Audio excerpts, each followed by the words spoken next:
The fire went out an hour ago. You didn't mean to wander this far. You followed the deer, then the stream, then a smell you couldn't name. And somewhere in all of that, the light died. Not dimmed. Died. The kind of dark where you lift your hand to your face and nothing arrives. You stop walking. Because the ground is no longer a thing you can trust. Home is out there. A fire, a family, a wall of warm bodies asleep in the dark. It might be half a mile away. It might be 2. And between you and it is a forest with no edges, no top, no bottom. Just black, in every direction, exactly the same. Now ask yourself one question. Which way do you go? Here's how you'd solve this tonight. You'd reach into your pocket. A rectangle of glass lights up, and a blue dot tells you where you are on the surface of the entire planet. Accurate to a few feet. A line draws itself home. You wouldn't even think about it. You'd be annoyed it took 3 seconds to load.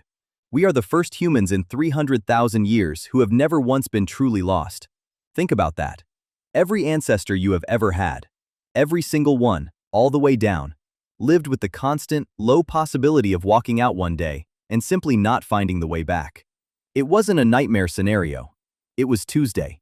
So strip the glass rectangle out of your hand. Strip the map, the compass, the roads, the signs, the street lights bleeding orange into the sky to tell you where the town is. Strip all of it. Now you're standing in the dark again.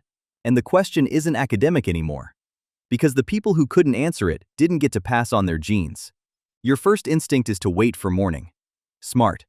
Don't move, don't make it worse, let the sun fix this. But you won't survive the wait the way you think you will. The temperature is dropping faster than you'd believe, and you have no fire and no shelter, and the body you're standing in loses heat much faster than it can make it. There are also things in this forest that are better in the dark than you are. They can hear your heartbeat. You can't hear anything but your own. Okay, so you move. You feel for a landmark. But every tree is the same tree. You walk what feels like a straight line toward where home should be. It isn't a straight line. Here's something strange about your own body. A human deprived of all visual reference doesn't walk straight. You can't.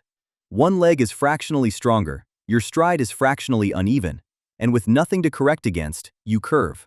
Slowly, steadily, you bend your own path into a circle. People have been found having walked for hours, and ended up a few hundred feet from where they started.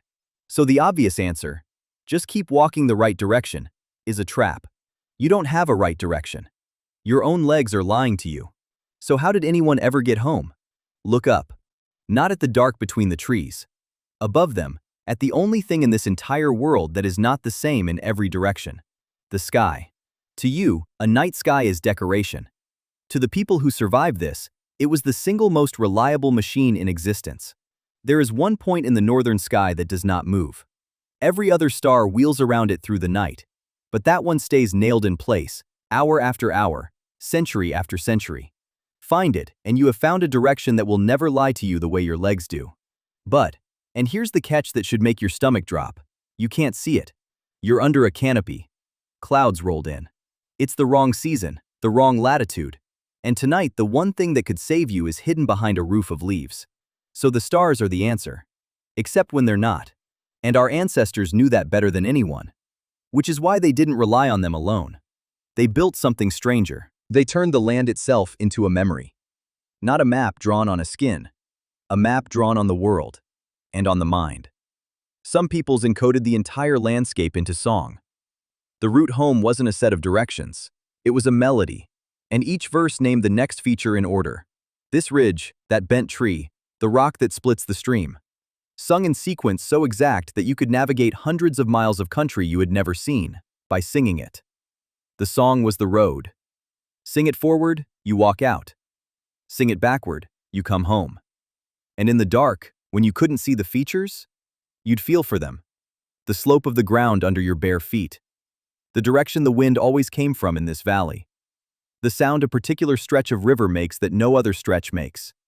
The way the air goes suddenly cold in the hollow where the big rock is.